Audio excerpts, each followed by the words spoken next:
जय हिंद।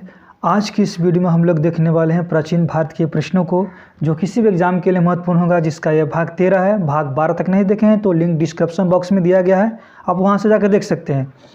आज का हमारा टॉपिक है मौर्य वंश। ठीक है, तो क्वेश्चन नंबर 311 है, मौर्य वंश का संस्थापक कौन था?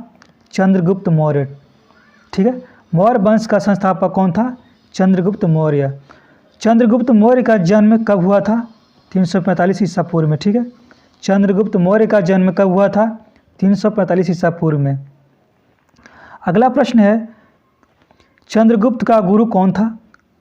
चाणक्य, जिसे विष्णुगुप्त भी कहा जाता है, जिसे कौटिल्य भी कहा जाता है। ठीक है, चंद्रगुप्त का गुरु कौन था? चाणक्य था, जिसे विष्णुगुप्त कहा जाता है, जिसे कौटिल्य भी कहा जाता है। अगला प्रश्न है, जस्टिन ने चंद्रगुप्त मौर्य को क्या कहा था जिसकी पहचान विलियम जोन्स ने चंद्रगुप्त मौर्य से की है? सिंड्रोकोटस कहा था। ठीक है, जस्टिन ने चंद्रगुप्त मौर्य को क्या कहा था जिसकी पहचान विलियम जोन्स ने चंद्रगुप्त मौर्य से की है? तो सिंड्रोकोटस कहा था जस्टिन ने। अगला प्रश्न है, विशाखदत्त कृत मुद्रा राक्षस में चंद्रगुप्त मौर्य के लिए किस शब्द का प्रयोग किया गया है? तो ब्रिसल का। ठीक है, आपसे पूछ सकता है मुद्रा राक्षस के लेखक कौन है? तो विशाखदत्त। ठीक है, मुद्रा राक्षस के लेखक कौन है? विशाखदत्त। अगला प्रश्न है, चंद्रगुप्त का प्रधानमंत्री कौन था? चाणक्य। ठीक है, चंद्रगुप्त का प्रधानमंत्री का नाम क्या था? चाणक्य था।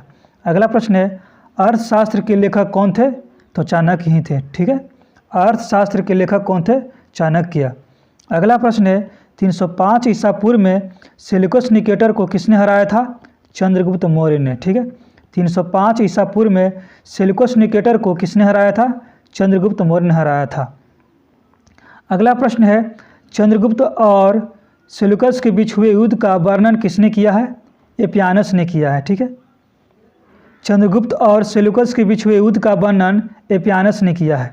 अगला प्रश्न है, चंद्रगुप्त मौर्य जैन धर्म की दीक्षा किस जैन गुरु से ग्रहण किया था? तो भद्रबाहु से ग्रहण किया था। अगला प्रश्न है, मेगास्थनीज किसके दरबार में आया था? चंद्रगुप्त मौर्य के दरबार में आया था। ठीक है, मेगास्थनीज किसके दरबार में रहता था? तो चंद्रगुप्त मौर्य के दरबार में रहता था। अगला प्रश्न है, इंडिका के लेखक कौन है? मेगास्थनीज। ठीक है, इंडिका के लेखक कौन है? मेगास्थनीज। अगला प्रश्न है, चंद्रगुप्त की मृत्यु 298 ईसा पूर्व में कहाँ हुआ था? श्रवणबेलगोला में। ठीक है, चंद्रगुप्त की मृत्यु 298 ईसा पूर्व में श्रवणबेलगोला में हुआ था। श्रवणबेलगोला कहाँ है दोस्तों? तो कर्नाटक में है। अगला प्रश्न है, चंद्रगुप्त मौर्य ने सौराष्ट्र के गवर्नर पुष्यभूति के द्वारा किस झील का निर्माण करवाया था? सुदर्शन झील का निर्माण करवाया था। ठीक है, अगला प्रश्न है, चंद्रगुप्त का उत्तराधिकारी कौन हुआ? बिंदुसार। ठीक है, चंद्रगुप्त का उत्तराधिकारी कौन हुआ था? तो बिंदुसार हुआ था। अमित्रघात के नाम से किसे जाना जाता है? बिंदुसार को। ठीक है, अमित्रघात के नाम से किसे जाना जाता है? तो बिंदुसार को जाना जाता है। बिंदुसार किस संप्रदाय का अनुयायी था? आजीवक संप्रदाय का अनुयायी था। अगला प्रश्न है, डायमेकस किसके दरबार में आया था? बिंदुसार के दरबार में आया था। डायमेकस किसके दरबार में आया था? तो बिंदुसार के दरबार में आया था। अगला प्रश्न है, जैन ग्रंथों में बिंदुसार को क्या कहा गया है? शीर्षसेन कहा गया है। ठीक है, जैन ग्रंथों में बिंदुसार को क्या कहा गया है? शीर्षसेन कहा गया है। अगला प्रश्न है, बिंदुसार के शासनकाल में तक्षशिला में 2 विद्रोह हुए थे। ठीक है, इस विद्रोह को दबाने के लिए बिंदुसार ने पहले किसे भेजा था? तो सुसीम को भेजा था। ठीक है, उसके बाद अशोक को भेजा था।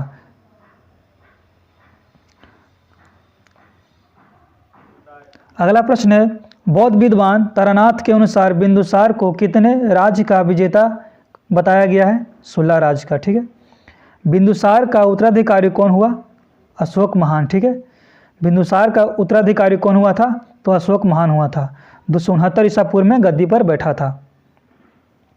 अगला प्रश्न है, अशोक की माता का नाम क्या था? शुभद्रांगी। ठीक है, अशोक की माता का नाम क्या था? शुभद्रांगी नाम था। अगला प्रश्न है, मगध की राजगद्दी पर बैठने के पूर्व अशोक कहाँ का राज्यपाल था? अवंती का। ठीक है, मगध की राजगद्दी पर बैठने से पूर्व अशोक कहाँ का राज्यपाल था? तो अवंती का राज्यपाल था। अगला प्रश्न है, पुराणों में अशोक को क्या कहा गया है? अशोक वर्धन कहा गया है। ठीक है, पुराणों में अशोक को क्या कहा गया है? अशोक वर्धन कहा गया है। अगला प्रश्न है, अशोक सम्राट कलिंग पर आक्रमण कब किया था? 261 ईसा पूर्व में। ठीक है, अशोक सम्राट कलिंग पर आक्रमण कब किया था? 261 ईसा पूर्व में। कब किया था दोस्तों? तो 261 ईसा पूर्व में। अगला प्रश्न है, किस बौद्ध भिक्षु ने अशोक को बौद्ध धर्म की दीक्षा दी थी? उपगुप्त ने। ठीक है, किस बौद्ध भिक्षु ने अशोक को बौद्ध धर्म की दीक्षा दी थी? तो उपगुप्त ने दी थी। अगला प्रश्न है, मास्की एवं गुर्जरा अभिलेखों में अशोक का उल्लेख किस नाम से मिलता है? तो अशोक नाम से ही मिलता है। ठीक है, मास्की एवं गुर्जरा अभिलेखों में अशोक का उल्लेख किस नाम से मिलता है? तो अशोक नाम से ही मिलता है। अगला प्रश्न है, अशोक ने अपने अभिलेखों में स्वयं के लिए किस शब्द का प्रयोग किया है? प्रियदर्शी शब्द का प्रयोग किया है। अगला प्रश्न है, अशोक के शिलालेखों में किस लिपि का प्रयोग किया गया है? ब्राह्मी, खरोष्टी, ग्रीक एवं अरमाइक। ठीक है, अशोक के शिलालेखों में किस लिपि का प्रयोग किया गया है? ब्राह्मी, खरोष्टी, ग्रीक एवं अरमाइक का प्रयोग किया गया है। अगला है, भारत में शिलालेख का प्रचलन सर्वप्रथम किसने किया था? तो अशोक ने किया था। ठीक है, भारत में शिलालेख का प्रचलन सर्वप्रथम किसने किया था? तो अशोक ने किया था। अगला प्रश्न है, खरोष्टी लिपि दाएं से बाईं ओर लिखी जाती थी। ठीक है, खरोष्टी लिपि दाएं से बाईं ओर लिखी जाती थी। अगला प्रश्न है, अशोक के शासनकाल में पाटलिपुत्र में तीसरी बौद्ध संगीति हुई थी। ठीक है, जिसकी अध्यक्षता किसने किया था? तो मोगलीपुत्र तीस ने। ठीक है, अशोक के शासनकाल में तीसरी बौद्ध संगीति हुई थी, पाटलिपुत्र में हुआ था, जिसकी अध्यक्षता मोगलीपुत्र तीस ने किया था। अगला प्रश्न है, श्रीनगर की स्थापना किसने किया था? तो अशोक ने किया था। ठीक है, श्रीनगर की स्थापना अशोक ने किया था। अगला प्रश्न है, अशोक के शिलालेख की खोज 1750 ईस्वी में किसने किया था? पादरेटी फेनथेलर ने किया था। ठीक है, पादरेटी फेनथेलर ने किया था, जिसकी संख्या 14 है। ठीक है, अशोक के शिलालेख की खोज 1750 ईस्वी में पादरेटी फेनथेलर ने किया था। अगला प्रश्न है, अशोक के अभिलेख पढ़ने में सबसे पहली सफलता किसे मिली थी? जेम्स प्रिंसेप को। कब पढ़ा था? 1837 ईस्वी में पढ़ा था। ठीक है, अशोक के अभिलेख को पढ़ने में सबसे पहली सफलता किसे मिली थी? जेम्स प्रिंसेप को 1837 में पढ़ा था। ठीक है, अगला है, अशोक के स्तंभ लेखों की संख्या कितनी है? तो 7 है। ठीक है, अशोक के स्तंभ लेखों की संख्या 7 बताई गई है। ठीक है, अगला है, अशोक के कौशाम्बी अभिलेख को क्या कहा जाता है? रानी का अभिलेख कहा जाता है। ठीक है, अशोक के कौशाम्बी अभिलेख को रानी का अभिलेख कहा जाता है। अब है अशोक के प्रमुख शिलालेख एवं उनमें वर्णित विषय। ठीक है, तो पहला शिलालेख में वर्णित है, इसमें दिया गया है पशु बलि की निंदा की गई है। ठीक है, इसमें पशु बलि की निंदा की गई है। दूसरा शिलालेख में कहा गया है मनुष्य व पशु दोनों के लिए चिकित्सा का व्यवस्था किया गया है। ठीक है, तीसरा शिलालेख में कहा गया है, इसमें राजकीय अधिकारियों को यह आदेश दिया गया है कि हर 5वें वर्ष के उपरांत दौरे पर जाएं। इसमें कुछ धार्मिक नियमों का उल्लेख किया गया है। ठीक है, चौथा शिलालेख में कहा गया है भेरी घोष की जगह धम घोष की चर्चा की गई है। ठीक है, पांचवा शिलालेख में कहा गया है, इसमें धर्म महामात्रों की नियुक्ति की जानकारी मिलती है। ठीक है, इसमें धर्म महामात्रों की नियुक्ति की जानकारी दी गई है।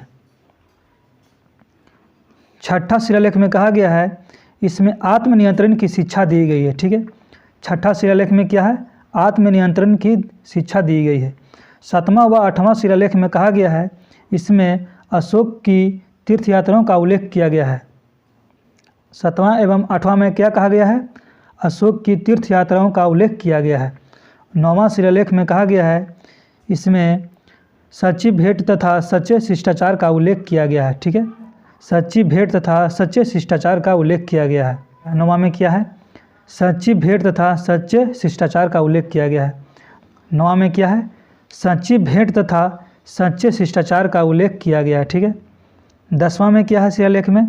अशोक ने आदेश दिया है कि राजा तथा उच्च अधिकारी हमेशा प्रजा के हित में सोचें। कि अगला है 11वां शिलालेख में है धर्म की व्याख्या की गई है। ठीक है, अगला है 12वां शिलालेख। ठीक है, इसमें स्त्री महामातृ की नियुक्ति एवं सभी प्रकार के विचारों के सम्मान की बात कही गई है। ठीक है, 12वां में क्या है, स्त्री महामातृ की नियुक्ति एवं सभी प्रकार के विचारों के सम्मान की बात कही गई है।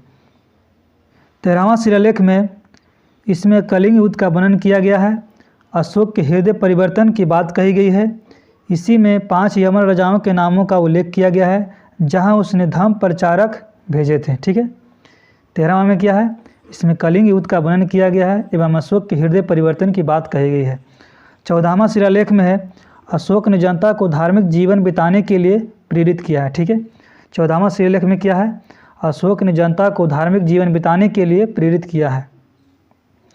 अगला प्रश्न है, अशोक का सबसे लंबा अभिलेख कौन सा है, तो 7वां। ठीक है, अशोक का सबसे लंबा अभिलेख कौन सा है, तो 7वां है। अशोक का सबसे छोटा स्तंभ लेख कौन सा है दोस्तों, तो रूमीदेई है। ठीक है, अशोक का सबसे छोटा स्तंभ लेख है रूमीदेई। अगला प्रश्न है, अशोक का सारेकुना अभिलेख किस लिपि में प्राप्त हुआ है, तो ग्रीक एवं अरमाइक में। ठीक है, मौर्य शासन का सर्वोच्च अधिकारी कौन होता था, तो सम्राट। ठीक है, मौर्य शासन का सर्वोच्च अधिकारी सम्राट होता था। अगला प्रश्न है, युद्ध क्षेत्र में सेना का नेतृत्व करने वाला अधिकारी क्या कहलाता था, तो नायक कहलाता था। ठीक है, युद्ध क्षेत्र में सेना का नेतृत्व करने वाला अधिकारी क्या कहलाता था, तो नायक कहलाता था। अगला प्रश्न है, सरकारी भूमि को क्या कहा जाता था, तो सीता भूमि कहा जाता था। ठीक है, सरकारी भूमि को सीता भूमि कहा जाता था। अगला प्रश्न है, मेगास्थनीज ने भारतीय समाज को कितने वर्गों में विभाजित किया था, तो 7 वर्गों में विभाजित किया था। मेगास्थनीज ने भारतीय समाज को कितने भागों में या वर्गों में विभाजित किया था, तो 7 भागों में विभाजित किया था। अगला है, मौर्य शासन कितने वर्षों तक रहा, 137 वर्षों तक। ठीक है, अगला है, मौर्य वंश का अंतिम शासक कौन था, बृहद्रथ। ठीक है, मौर्य वंश का अंतिम शासक कौन हुआ, बृहद्रथ था, जिसका सेनापति था पुष्यमित्र शुंग, जिसने इसकी हत्या कर दी थी। तो आपको वीडियो है कैसा लगा, अगर वीडियो पसंद आया तो लाइक करना ना भूलिएगा, अगर चैनल पर नए हैं तो सब्सक्राइब करना ना भूलिएगा। तो चलिए दोस्तों, मिलते हैं नेक्स्ट वीडियो में, तब तक के लिए जय हिंद।